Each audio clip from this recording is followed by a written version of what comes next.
সাকিবের জায়গা দখল করে নিলেন লিটন। দল পেয়েছে জয়, একটা ম্যাচ উইনিং নক আর কয়েকটা রেকর্ড। এ যাবৎকালে আইসিসির পূর্ণ সদস্যের দলের বিপক্ষে সবচেয়ে বড় ব্যবধানে জয় পেয়েছে টিম বাংলাদেশ। এর মধ্য দিয়ে লিটন গড়েছেন একাধিক রেকর্ড। টি-20তে বাংলাদেশের জয় পাওয়া ম্যাচে সর্বোচ্চ রান, অর্থাৎ জয়ী ম্যাচে বাংলাদেশের হয়ে সবচেয়ে বেশি রান করার তালিকায় 1162 রান নিয়ে সবার প্রথমে আছেন লিটন দাস। তার পরের অবস্থানে 1155 রান নিয়ে সাকিব আল হাসানের অবস্থান।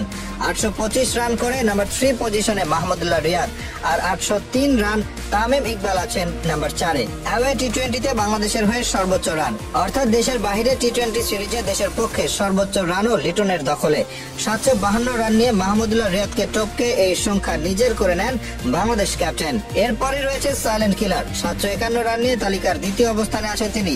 729 রান নিয়ে তৃতীয় স্থানে সৌম্য সরকার, আর 702 রান নিয়ে চতুর্থ স্থানে সাকিব আল হাসান। বিপক্ষ দলের মাঠে টি-20তে বাংলাদেশের হয়ে সর্বোচ্চ রান করা ব্যাটার এখন অধিনায়ক লিটন দাস।